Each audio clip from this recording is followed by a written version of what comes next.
The morning light was pale and uneven, reflecting off the glass facade across the street and breaking into fragments on my apartment wall. I stood at the window, coffee cooling in my hand, staring at the giant billboard above the intersection. My own face looked back at me, serene, composed, a version of myself I had worked years to create. People passed below, unaware that the model on the screen had once spent nights calculating whether rent or groceries mattered more that week. I watched them move through the city, a quiet ache sitting just beneath the calm. Success still felt like borrowed light, something fragile that could blink out if I stared too long. Back then, it had all unraveled quietly. No shouting, no broken glass, just the low, final tone of a door closing. I remember the echo of her voice in the kitchen, even tone, almost kind. "You'll never make it without me." She said it as if stating a weather report, like something inevitable. The words didn't wound at first. They hung in the air, weightless. But by the end of that week, they began to take shape. In empty drawers, missing toothbrushes, canceled bookings, and unread messages from clients who had always preferred dealing with her. The apartment was the same, but smaller somehow. The air turned heavier. I remember sitting at the desk, laptop open, cursor blinking against a blank page. There was no project, no pending job, no structure to hold me up. Freelance work had been our shared rhythm, and now it was gone, like music cut mid-bar. I went through old folders, revisiting my own unfinished designs and concepts, trying to convince myself there was still something worth showing. The first week passed in the kind of silence that amplifies every sound. The refrigerator's hum, the neighbor's footsteps, the distant car horns below. I learned the language of solitude through invoices and lists. Rent due, subscriptions canceled, contacts updated. I told myself that efficiency could replace companionship, but there were nights when even the screen light felt like judgment. I had built an identity around being the reliable one, the quiet hand behind someone else's vision. Without her, I had no audience and no assignment. Still, I couldn't move back home. Pride, perhaps, or the stubborn belief that leaving would make her words true. So I stayed, working odd hours, taking small jobs no one else wanted, retouching forgotten campaigns, resizing banners for local shops. It wasn't glamorous, but it kept the lights on. The city outside never stopped. That contrast between motion and stillness became my clock. I measured time by deliveries, emails, and the flicker of ads outside my window. Each one a reminder that someone else's idea had made it to the surface, while mine lived buried in drafts. I would catch myself rehearsing her last sentence under my breath, as if repetition might wear it out. "You'll never make it without me." It was less an insult now, more an echo I learned to work alongside. That phrase followed me everywhere, through the hum of the subway, through long nights under the sterile glow of a monitor. And then one morning, months later, it appeared again, not as a memory, but as contrast. Because above the same street where she left me, framed in steel and sunlight, was the proof of how wrong she'd been. My own face, my own work. I should have felt triumph. Instead, I only felt stillness, the kind that comes after a storm you survived quietly. After she left, time stopped obeying ordinary rules.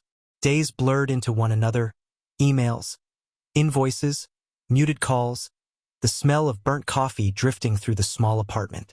I learned that silence had weight, that the absence of someone could echo louder than any argument. My workbench became both sanctuary and battlefield. I rearranged things endlessly. Pens parallel, sketchpads stacked, receipts clipped in rows, as if order could disguise uncertainty. I had savings for 3 months, maybe 4 if I rationed.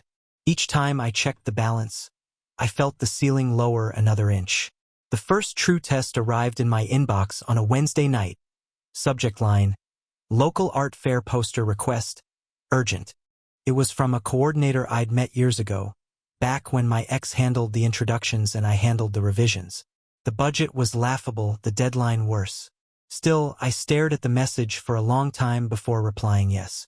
I needed the work, but more than that, I needed proof that I could start something and finish it alone. The next morning, I set a rule. 1 coffee, no distractions, 8 hours at the desk. I opened a new file, named it rebuild_01.psd. There was no grand inspiration, just a blank page and the quiet hum of resolve.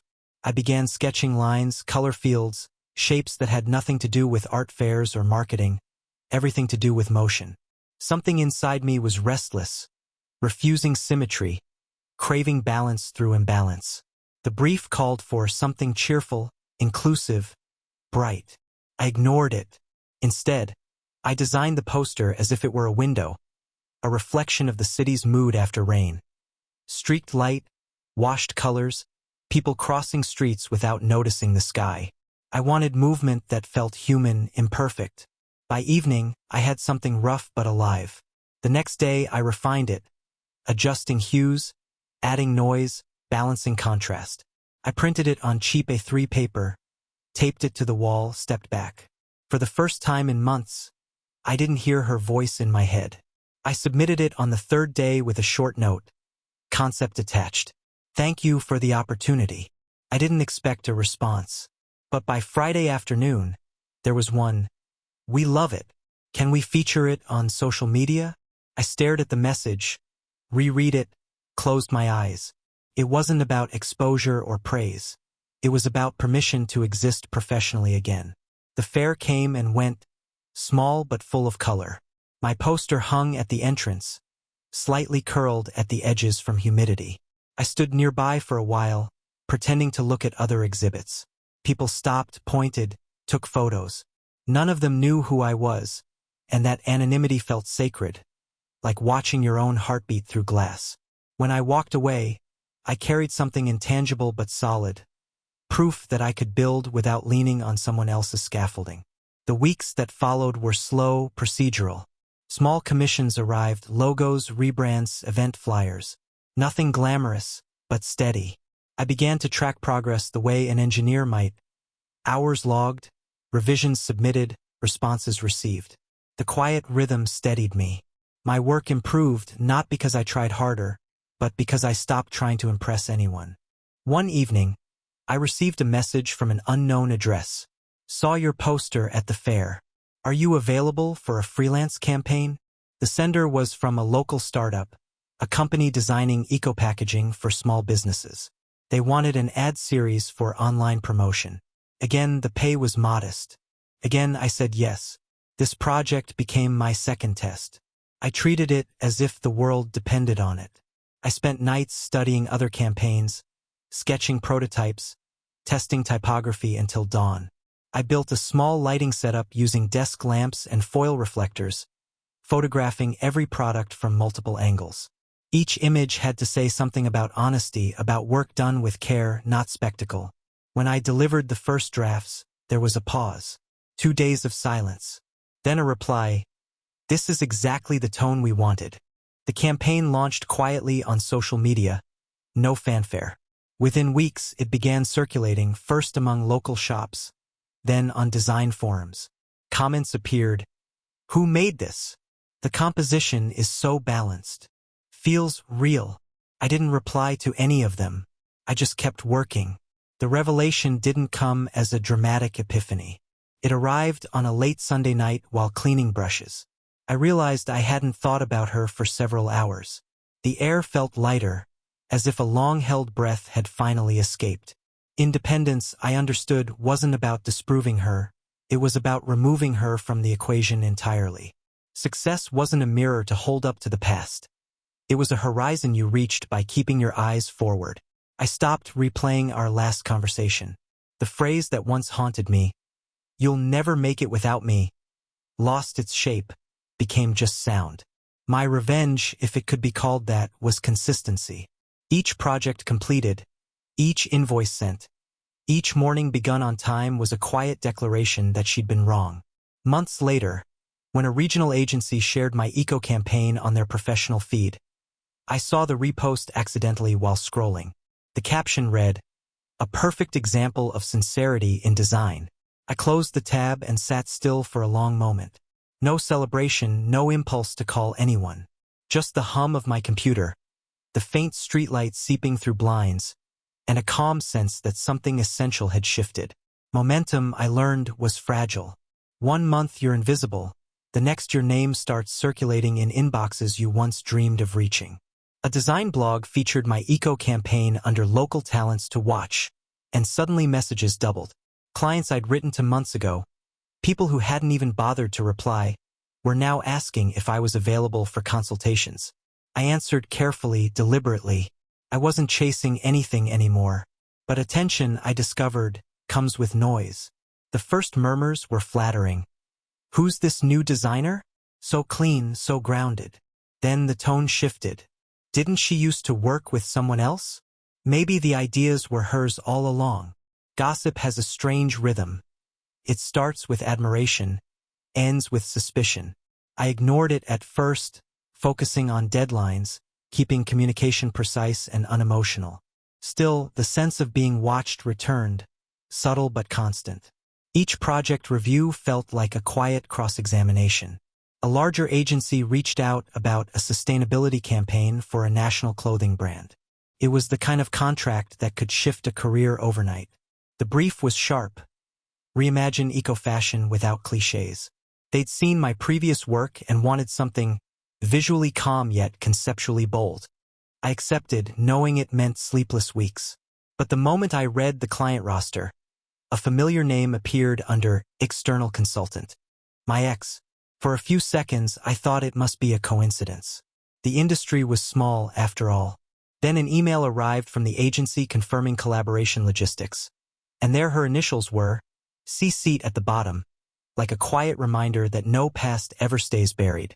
I stared at the screen for a long time, pulse steady, breath shallow. The temptation to decline was immediate, almost physical. But then I remembered the principle that had carried me through every small commission. Work clean, not loud. I typed a short reply, confirmed, deliverables in progress, and sent it without ceremony. If this was a test, I would pass it silently. The weeks that followed blurred into long nights and muted mornings. My process became more structured than ever. I documented everything. Sketches, prototypes, timestamps, raw files, backup drives labeled meticulously by date. Each stage was logged like evidence. Not because I feared sabotage, but because I needed clarity. Transparency became my armor. The campaign evolved around the idea of traceability, the visible line between creation and product. I designed it as a sequence of stills showing the transformation of fabric from thread to garment, using muted tones and natural light. The message was simple. You can see the hands behind what you wear. There was honesty in that, and for me, a reflection of how far I'd come. Halfway through, subtle tension began to ripple across email threads. Questions about originality. Requests for revisions to align with existing concepts. Someone in the team claimed my visuals resembled another agency's prior work. I knew whose voice that was behind the phrasing. It carried the same polished restraint she used when framing doubt as professionalism. I didn't respond emotionally. Instead, I attached process logs, sketch timestamps, metadata, draft comparisons. Each file spoke more clearly than I could. I let evidence replace argument. A day later, the feedback shifted. Noted. Proceed with your vision. No apology, but silence often meant acknowledgement. Despite the tension, the campaign neared completion smoothly. The agency scheduled an internal review presentation before final approval.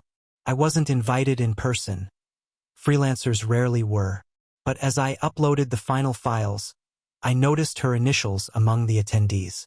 That old unease flickered for a moment, then vanished. I'd already proven enough, even if she never admitted it. When the campaign launched, the response was immediate and mixed. Some praised its quiet tone. Others called it too restrained. A few industry pages speculated about its authorship again. One post even attached an image from my old collaborations with her, asking whether creative DNA could truly separate after a breakup. I didn't reply. I didn't even read the comments. But doubt, once reintroduced, spreads quickly. A potential client postponed a meeting, citing internal discussions. Another requested additional references to confirm originality. For the first time since rebuilding, my work was under public question. Not because of flaws, but because of narrative, the easy story that people love. the apprentice who maybe stole from the master. One night, around 2 a.m., I sat at my desk surrounded by printed drafts, screen light flickering across walls. I opened a folder labeled Proof. Inside were hundreds of files, each carrying the quiet weight of process. Layer by layer, I reconstructed the path from concept to completion. It wasn't anger driving me, it was precision. I needed to see it laid bare, to remember that what I'd built wasn't a reaction to her, but a continuation of myself. That same week, the agency informed me they'd been shortlisted for an industry award based on my campaign. My name was listed among contributors. I read the announcement twice before closing the tab. There was irony there, accusations of theft turned into recognition for integrity. But I didn't celebrate. I'd learned that validation, like failure, was temporary. Then came the email that shifted everything again. The subject line, Collaboration Inquiry, Glasslight Media. It was a national firm known for major ad productions. I opened the message and froze. The brand partner they represented? The same agency where my ex was now creative director. For a long time, I sat in stillness, the cursor blinking beside their offer. It wasn't just a new job.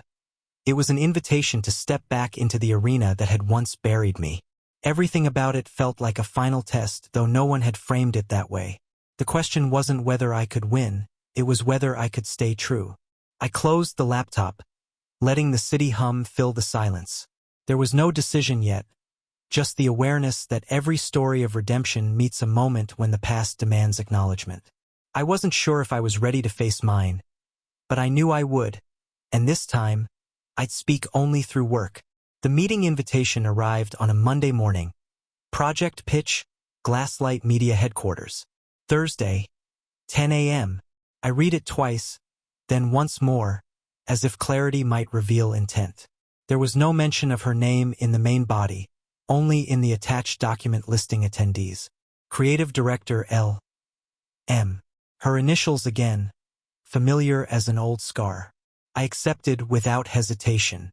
Declining would have meant retreat, and I'd spent enough of my life in retreat. That week I didn't prepare a speech. I prepared the work. Every frame, every slide, every design cue was assembled with the precision of a case file. Not a single pixel unaccounted for. The proposal wasn't built to impress. It was built to hold up under scrutiny. The concept, city as canvas, reimagined urban billboards as living galleries, replacing product glamour with moments of reflection. The campaign centered on the idea that what we see in the city should remind us of humanity, not consumption. By Wednesday night, I had the final version ready. I printed my notes, labeled the flash drive, and set the alarm for early morning. I slept lightly, between half-dreams of subway lights and flickering monitors. When the day came, the sky was gray and even the kind that neutralizes color. Glasslight's lobby smelled faintly of metal and air conditioning. People moved with rehearsed efficiency, designers with tablets, assistants whispering schedules. I signed in, received a visitor badge, and followed the receptionist through a corridor lined with past campaign posters. Halfway down, I stopped. One of them bore her name in fine print, below a bold tagline. Everything you need is someone who believes. The irony didn't sting. It only reminded me how narratives twist when left unchallenged. The conference room was larger than I expected, all glass and chrome, with a long table dividing executives and presenters. At the far end sat my ex, posture composed, eyes unreadable. She acknowledged me with a slight nod, neither hostile nor warm, simply procedural. That was fine. I preferred it that way. A man from the brand side began introductions. We've invited several designers to pitch visual concepts for our national outreach rebrand, he said. Today we'll begin with, he glanced at the schedule. With you. I connected my laptop to the projector, the click of the cable louder than it should have been. The first slide filled the screen. An aerial view of the city at dusk, buildings bathed in low light, digital billboards flickering faintly. My voice, when it came, was steady. This campaign is about presence, I said, not dominance. The goal isn't to sell identity. It's to restore it. No one interrupted. I advanced through each frame, explaining process rather than poetry, color calibration, field testing, demographic mapping, environmental lighting. When questions came, they were practical, budget allocations, rollout phases, media partnerships. I answered with data and drafts, letting documentation carry tone. Halfway through, one of the senior executives asked, "Your approach seems unusually restrained for this market. Are you confident it will hold attention?" I met his gaze. "Yes," I said simply. "Restraint is a kind of confidence." There was a pause. Then he nodded. I moved on. The last segment was titled Human Scale. I showed mock-ups of everyday people interacting with the projected imagery. A construction worker glancing up at a billboard reflecting his own silhouette. A mother and child walking past a wall showing slow-motion rain. No slogans, no noise. Just recognition. When the final slide faded, the room was quiet. For a full 10 seconds, no one spoke. Then the brand director leaned forward. "Thank you," he said. "That was unexpected, but clear." They began murmuring among themselves, budget discussions, rollout timelines, scheduling logistics. I unplugged my laptop, gathered my papers, and stepped aside. My ex remained silent, arms crossed, eyes fixed somewhere past me. The meeting continued without me. I didn't wait for closure. In the elevator, I felt a strange calm. Not triumph, not relief, just a steadiness that came from knowing I'd done exactly what I came to do. My part was clean, verifiable, and complete. 2 days later, an email arrived.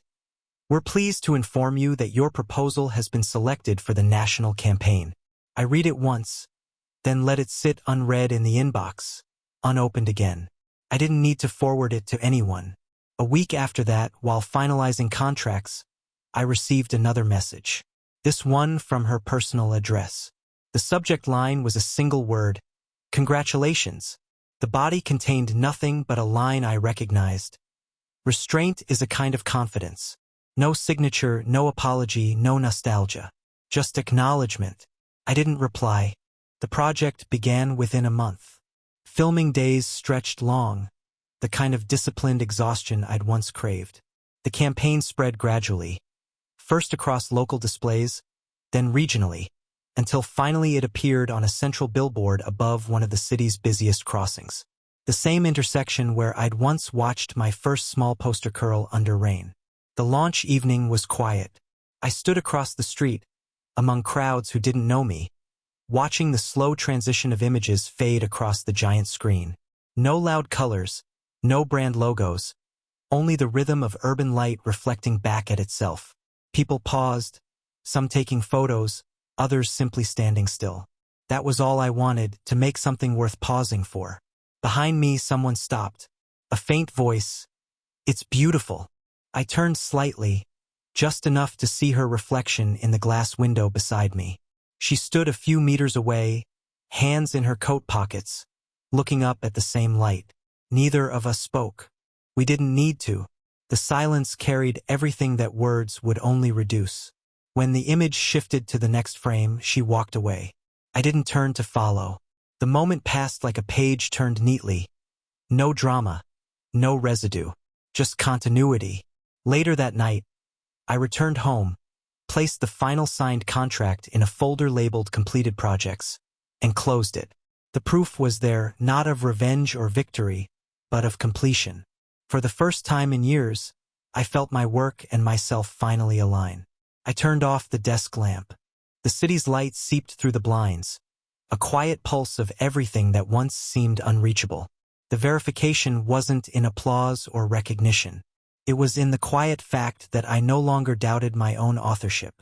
The months after the launch passed with an unfamiliar steadiness. For the first time in years, I wasn't chasing deadlines out of fear.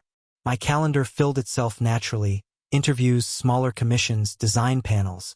I declined more projects than I accepted, not from arrogance but preservation.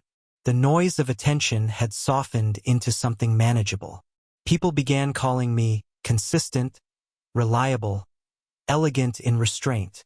I learned to take those words as they were meant, not as praise, but as signals that the work had matured beyond survival. Still, success brought new mirrors. Every email that began with "We've followed your journey" carried a shadow of the past. I received invitations to speak at design schools, to mentor young freelancers. It felt premature, the idea of being someone else's reference point when I was still refining my own balance. But I remembered how isolated those early months had been, and I accepted. The first workshop took place in a small community space. Folding chairs, paper cups, projectors that hummed louder than expected. The students were young, hopeful, still believing that talent alone guaranteed stability. I began with a question instead of a lecture. What do you do when nobody believes you can make it? The room went quiet. Someone answered, You try to prove them wrong. I smiled slightly. No, I said. You try to prove yourself right. That distinction, I explained, had saved me. After the session, a girl stayed behind, lingering near the projector. She was 19, studying photography, struggling to pay rent while assisting at a studio that credited her work to someone else. Her voice trembled when she said, I think I'm where you were. I nodded, recognizing that specific fatigue, the one that comes from being invisible in plain sight. We spoke for nearly an hour. When she left, I made a note in my phone. Offer mentorship program, 2 students per season. That evening, I reopened my old workspace folders and created a new one. Guidelines. Inside, I outlined how I'd help others, not through speeches or charity, but structure. Weekly reviews, project analysis, emotional maintenance. I built the kind of support system I once needed. The first 2 ments joined within a month. They brought sketches, half-finished portfolios, and the same quiet doubt that used to live in my apartment. Watching them learn gave shape to something I hadn't expected. A sense of peace that came from giving structure to someone else's chaos. But life, like symmetry, always finds imbalance. One afternoon, as I was reviewing campaign drafts, a message arrived from an unknown number. The preview line stopped me cold. Can we talk? It was her. I stared at the screen for several minutes before opening it. The message was short. I've been seeing your new campaign everywhere. I'm proud of you. Maybe we could meet for coffee? No agenda. The old reflex stirred, the instinct to analyze tone, search for motive. I didn't answer immediately. I closed the laptop, stood by the window, and looked out over the city she once said I'd never survive in. I thought of the students, of the girl who had whispered, I think I'm where you were. I thought of the version of myself who might have said yes just to prove how unaffected I'd become. But I wasn't that person anymore. I drafted a reply and read it several times before sending. Thank you for the message. I'm glad you're doing well. There's nothing left unfinished between us. I wish you peace. It wasn't forgiveness or dismissal. It was closure in its quietest form. Her response came an hour later. I understand. Take care. After that, I didn't think of her often. The weight she once carried in my memory dissolved into something neutral. A lesson, not a wound. Sometimes, during late-night design sessions, I'd catch fragments of old habits, double-checking edits, second-guessing color palettes, but they no longer came from insecurity. They were just discipline, refined by years of rebuilding. By winter, my mentorship program had expanded. One of my students, the young photographer, was featured in a local exhibition. She invited me to the opening. The gallery was small but full of life. Lights, quiet laughter. The murmur of visitors reading captions aloud. Her work was raw and sincere, full of the honesty that can't be faked. Near the entrance, she'd placed a handwritten note. For the person who taught me that silence isn't failure. I stood in front of it for a long moment, the air thick with warmth and recognition. That line stayed with me all night. On my way home, the city felt softer. Billboards flickered above, their glow tracing reflections on the wet pavement. One of them displayed the second phase of my campaign. A new image, cleaner and calmer than the last. I stopped to watch, hands in pockets, breath visible in the cold air. My face wasn't on it this time. It didn't need to be. I thought of how everything had begun. That kitchen, those words, "You'll never make it without me." For years, they'd been my private trial. But now, standing there beneath the light of my own creation, they felt distant, like dialogue from another life. The city kept moving, buses sighing to a stop, people rushing through crosswalks, phones lighting up faces. I stood still, content to be unnoticed. There was no need for confrontation or vindication. The story had already rewritten itself through action, through work, through consistency. When I finally turned to leave, I caught my reflection in a storefront window, older, steadier, composed. The kind of calm that doesn't come from victory, but from completion. I understood then that success at its truest isn't about being seen. It's about being whole even when no one is watching. Spring returned quietly, without announcement. I noticed it first in the light, softer, less metallic, filtering through the blinds in a way that felt almost kind. My apartment had changed since the beginning. The desk was the same, but cleaner now. The walls, once bare, held frames of student projects and early drafts of my own campaigns. The silence that used to echo with loneliness now carried focus.